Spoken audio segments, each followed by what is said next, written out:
que é a psicologia? Bem, a palavra psicologia ela tem origem grega. Ela é formada de duas palavras gregas, psico e logia. Psico significa psique, mente, alma. Logia, estudo, palavra, razão. Então, nós podemos dizer que psicologia é o estudo da mente, da alma. Um conceito mais formal de psicologia é uma ciência que estuda a mente e o comportamento do ser humano e de animais através de suas relações com o meio físico e social. A psicologia, para ela ser ciência, né, e não só a ciência, não só a psicologia, mas qualquer conhecimento, para ele ser pontuado como um conhecimento científico, ele precisa ter um objeto específico, uma linguagem rigorosa, métodos e técnicas específicos, conhecimentos e objetividade. E é nesse ponto que a gente diferencia psicologia de senso comum. Senso comum, o que seria?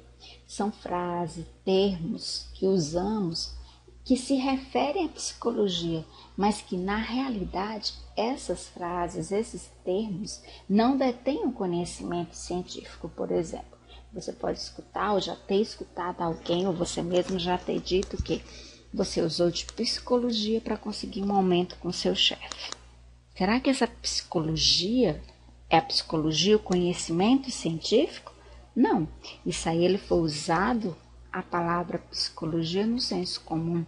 Na realidade, o que você ou esse amigo, essa pessoa quis dizer é que ele usou de um bom conhecimento, ele é uma pessoa que sabe conversar e convencer o seu chefe e mostrar a ele que ele merece aquele aumento. Então, aquilo não foi um conhecimento científico, mas ali é um senso comum. Entenderam? Então, essa é a diferença de senso comum e psicologia. Mas aí, quando a psicologia ela começou a ser uma ciência, quando ela surgiu como ciência? Bem, a psicologia ela sempre esteve ligada à filosofia, ela sempre existiu, mas não como nome, não como uma área de conhecimento. Ela estava embutida dentro da filosofia e dessa forma ela foi influenciada por todos os processos de mudança da sociedade. Então, a psicologia ela vem sendo construída ao longo da história da humanidade. E a gente vê a psicologia desde o tempo antigo. A gente vê a psicologia dentro da filosofia a partir do pensamento mítico, onde todos os fenômenos eram vontade de Deus, era uma questão mítica.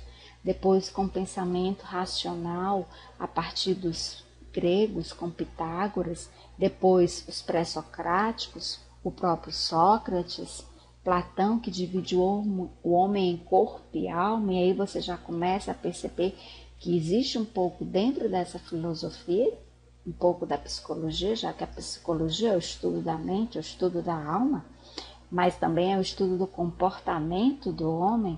Então, aí já Platão já vem surgindo com essa corpo e alma. Aristóteles já coloca a alma como a essência de cada indivíduo. Santo Agostinho já pontua que a alma está acima da razão, da moral e ciência. São Tomás de Aquino, a alma é a ação do corpo. Fé e razão unidas rumo a Deus. E aí a gente vê toda essa parte do tempo antigo, das primeiras civilizações, dos primeiros pensamentos filosóficos. E aí a gente tem o Renascimento, com René Descartes, que vem romper com esses dogmas teológicos, né? Dogmas teológicos tradicionais, passagem do Renascimento para o período moderno, onde a mente ela influencia muito mais ao corpo que o corpo à mente. E a partir daí a psicologia ela vem surgindo como ciência, né? A psicologia ela vai sair desse senso comum para a ciência. Quando é que ela sai? Quando é que a gente começa a perceber que também esse conhecimento ele é um conhecimento do senso comum e não um conhecimento científico? Por esses três fatores que a gente pontua aí: verificar, analisar, sintetizar e enumerar, né? Todo conhecimento ele é um conhecimento de um fato. E esse fato ele tem que ser verificado. O que é isso? É um fato real, é um fato que não se tem dúvida sobre a existência dele. E esse fato ele pode ser analisado, ou seja, ele pode ser dividido em partes. E como ele pode ser dividido em partes, ele também pode ser sintetizado, ou seja, ele pode ser juntado, resumido. E ele também pode ser enumerado. Então, a ciência ela se usa desses 4 fatores para dizer se conhecimento é um conhecimento científico, porque ele pode ser verificado, analisado, sintetizado e enumerado. Então a psicologia ela surgiu como psicologia, como uma ciência, como uma área do conhecimento no final do século XIX, início do século XX. E nós temos aí algumas escolas, né, que compõem a base da psicologia. Não são todas as escolas, são algumas. Nós temos o estruturalismo, funcionalismo, associacionismo, behaviorismo, gestalt e psicanálise. As 3 primeiras foram as primeiras, né? Começaram os estudos de psicologia com elas. E o que as diferencia uma das outras é a forma como elas veem, a visão que elas têm do homem e a visão que elas têm do mundo. Se diferencia um pouco. Umas são mais voltadas para o comportamento do homem, outros já veem o homem como um todo, né? O outro já vê o homem como o seu comportamento é resultado do que está do seu inconsciente, daquilo que ele não tem consciência.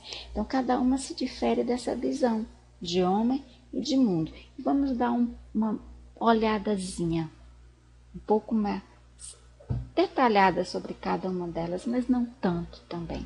Vamos começar com o estruturalismo. O principal aqui é você perceber que foi essa escola que deu o pontapé inicial a essa área do conhecimento chamada psicologia, no ano de 1879, quando Wundt fundou o primeiro laboratório de psicologia experimental. Aí depois vem o funcionalismo, essa segunda escola, que tem 2 grandes expoentes, Darwin, autor da teoria da evolução, e Galton, da teoria das diferenças individuais. O ponto aqui a ser pontuado, a ser colocado como relevante, é Galton, que conseguiu juntar, foi o primeiro que fez uma associação entre a psicologia e a educação. Mas mais importante é que ele fundou a psicometria, né? Que é o estudo da idade mental. E nós temos associacionismo com Pavlov, que começa a ver aí a questão do comportamento, né? Não só do homem como um todo, mas desse comportamento a partir de quê? A partir de experimentos de laboratório com animais, com aprendizagem animal. Ele começou a ver esses reflexos condicionados, reflexos não condicionados. Nós temos a escola behaviorismo, que é uma palavra em inglês que significa comportamento, comportamentalismo. Continua também nessa tendência de aprendizagem animal, de laboratórios, onde era percebido a aprendizagem desse animal. Nós temos aí um vídeo que você pode observar, Caixa Problema, para entender um pouco mais sobre essa escola. Continuando o behaviorismo, nós temos um outro grande autor dessa escola, um autor relevante, que é Skinner, que ele percebe, pontua que o comportamento humano é influenciado pelo ambiente. Aí nós temos Albert Bandura, que ele vai abordar de uma forma um pouco diferente de Skinner. Ele vai fazer uma abordagem sociocomportamentalista. Está no comportamento, mas também está na teoria cognitiva social, ou seja, da aprendizagem social. O homem ele aprende, né? O homem ele pode ser modificado o seu comportamento a partir da aprendizagem pela observação. Nós temos uma outra grande escola, que é a escola da Gestalt, que aí ele já vai perceber o homem como um todo, e não só olhar apenas para o comportamento do homem, mas o homem diante do todo. E vai trabalhar muito com a percepção, de que forma o homem percebe e organiza as suas experiências. E aí ele traz, né, para organizar essa percepção, essa escola coloca o que ele chama de princípios, né, princípios da proximidade, da continuidade, semelhança, complementação, simplicidade e figura e fundo. Nós vamos ver agora, né? Bem, princípio da proximidade. Então, a psicologia enquanto ciência para a Gestalt, ela começa a fundir esses princípios com a educação. E ela aproxima, né, um pouco esses dois fatores, psicologia e educação. E o que diz esse princípio da proximidade? A gente pode ver aqui no exemplo, nesses 3 pontos, nessas figuras de pontos, que ele é muito utilizado na coordenação motora, mas também ele pode ser usado enquanto nós somos seres sociais. O que ele nos indica, esse princípio da proximidade, enquanto seres sociais? Que nós tendemos a manter os vínculos com aqueles que nos apresentam próximos a nós, aqueles que estão mais próximos. Nós tendemos a manter esses vínculos. E na coordenação motora também. Quando você está treinando a coordenação motora de uma pessoa, você pode colocar pontos próximos uns dos outros, que ele vai fazendo o quê? Ligando os que estão próximos e não os que estão distantes. Mas para ele treinar, ele é mais fácil, mais cômodo, ele ir ligando os pontos próximos. Próximo princípio da continuidade. Ele também é utilizado no treino motor e nas relações interpessoais. E eu posso considerar esse princípio como um ato da imitação de pessoas conhecidas ou próximas, né, no nosso cotidiano. E nós tendemos o quê? A imitar, a dar essa continuidade. O próximo princípio é o princípio da semelhança, né? O que significa isso? Aqui o grau de complexidade ele vai aumentar um pouco mais, né? Então nós necessitamos perceber o que torna diferente e semelhante, né? Onde que cada uma das suas características possam conviver juntos.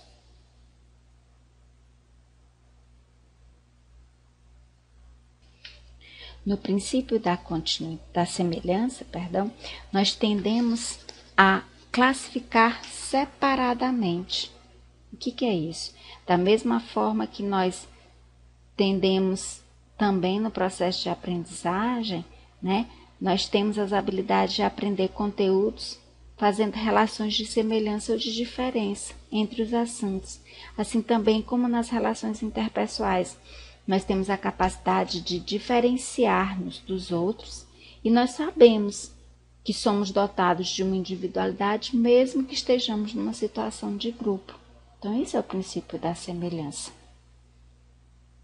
O próximo princípio é o princípio da complementação, né? Nós temos uma tendência na nossa percepção de completar figuras incompletas, preenchendo as lacunas nas nossas relações interpessoais. É aquele princípio onde nós percebemos sempre uma pessoa que anda sempre com aquela outra pessoa, por exemplo, um casal. Então, quando nós vemos uma dessas duas pessoas que formam um casal, a nossa tendência é perguntar pelo outro, porque é uma tendência na nossa percepção de completar figuras incompletas, de preencher lacunas. O próximo princípio é o princípio da simplicidade, né? O que significa este princípio? Que todos nós temos a tendência de compreender como aquele que atrapalha às vezes ajuda. E isso não é verdade. A questão da percepção é que nesse estágio a maturidade já se encontra quase que completa. E, portanto, mesmo que alguém queira complicar a situação, ela se torna mesmo clara com esse obstáculo. Esse obstáculo ele não é capaz de perturbar a sua compreensão, como na figura que você está vendo. Você tem muitos estímulos, mas você é capaz de perceber mesmo uma figura em cima da outra, que ali é um quadrado. Você é capaz de perceber a figura. Então, esse é um princípio. E por último, nós temos o princípio figura e fundo, que é não menos importante que os outros, né? Ele torna esse princípio Ele faz nos perceber que a nossa percepção ela é dinâmica, ao ponto de ser possível percebermos os dois lados de uma mesma moeda. Esse é um exemplo. Eu posso perceber que uma moeda ela tem dois lados. Por quê? Pelo princípio da figura e fundo. É a nossa capacidade de perceber as situações de duas formas, mas sem alterar aquele fato. E a partir de agora, eu quero propor a vocês um exercício de percepção, né? Um exercício onde você vai trabalhar a sua percepção. O que você vê? Aqui não é importante que você erre, que você acerte. Apenas que você exercite a sua percepção. Eu vou mostrar a figura a vocês e vocês vão olhar e depois vocês vão me dizer o que vocês veem. E aí vocês vão concluir se o que vocês viram é a mesma coisa que eu vi. Bem, essa é a primeira figura. Observem. Se você quiser ou se aproximar ou se afastar da tela para melhor visualizá-la, sinta-se à vontade. O que você vê? Bem, aí nessa figura nós temos duas faces, duas pessoas com as faces, uma de frente ao outro, o rosto, um de frente ao outro, e eu tenho também a figura de um vaso. Perceberam? Segunda figura. Aproxime-se, afaste-se. O que você percebe?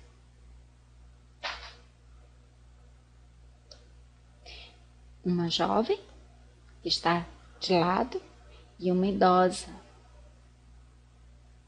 Essa é a próxima figura.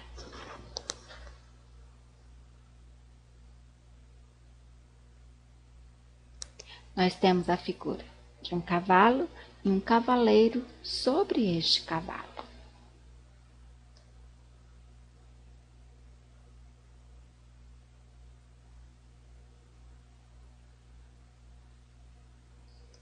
Nesta figura nós temos o saxofonista e o rosto de uma moça. Bem, esses foram alguns exercícios de percepção. E aí nós entramos na última escola. Esclarecendo para vocês, a psicanálise não se trata propriamente de uma escola, mas sim de uma área de conhecimento dentro da psicologia, no qual a pessoa está focada no que chamamos de apercepção. Né? O que é a percepção? É a capacidade que as pessoas têm de identificar com clareza o que temos de trazer à nossa consciência. Porém, quando trago à consciência uma situação de conflito, o que me vem à tona, ou seja, a consciência, é apenas a menor parte desse conflito, né? Onde a maior parte desses conteúdos, eles são trabalhados à luz da psicanálise em um nível que ele chama de inconsciente. E isso é a psicanálise. E o principal expoente da psicanálise é Sigmund Freud, né? Um dos mais importantes teóricos desse conhecimento. Ele estudou desde o início, a partir dos fatos passados, a psique humana. Além desse aspecto, ele desenvolveu estudos sobre a sexualidade, inserindo inclusive a etapa etária da infância, postulando a dinâmica do complexo de Édipo. E aí ele criou uma teoria que a gente chama modelo psicossexual do desenvolvimento humano. Ele é muito pontuado em cima da sexualidade. E nós temos 2 filmes que vocês podem assistir e que esclarecem um pouco mais como é o surgimento da psicanálise, como que ela surgiu. E aí nós temos Erik Erikson, que é um dissidente da psicanálise, que rompe com a estrutura freudiana de pensar, ou seja, uma forma de Freud pensar, ou seja, o desenvolvimento fundamentado em torno da sexualidade. E aí ele insere o social, ele coloca o homem interagindo. Então, nessa interação, Erik Erikson acreditava que cada etapa deveria ser vivida de maneira satisfeita para que não houvesse problemas no desenvolvimento. Daí sua teoria ser pautada, ser pontuada e pautada no que ele chama princípio epigenético. Ele foi o primeiro teórico a descrever estágios do desenvolvimento humano dialogando com o social. E assim ele ampliou o conceito de educação. Aí nós temos a teoria sociohistórica, que foi fundada em 1920 na União Soviética, seu principal expoente é Vygotsky, e é uma psicologia que busca compreender o homem na sua totalidade, na interação do homem, com o seu social e com a sua história. Tem Vallon, que também sofreu, assim como Vygotsky, a influência de Karl Marx, e a sua grande contribuição é que ele consegue fundar uma psicologia científica em conexão com outras disciplinas num contexto de interdisciplinaridade, principalmente na área da educação. Então aqui a gente termina a nossa primeira videoaula. Espero que vocês tenham gostado e nos encontraremos na próxima aula. Até!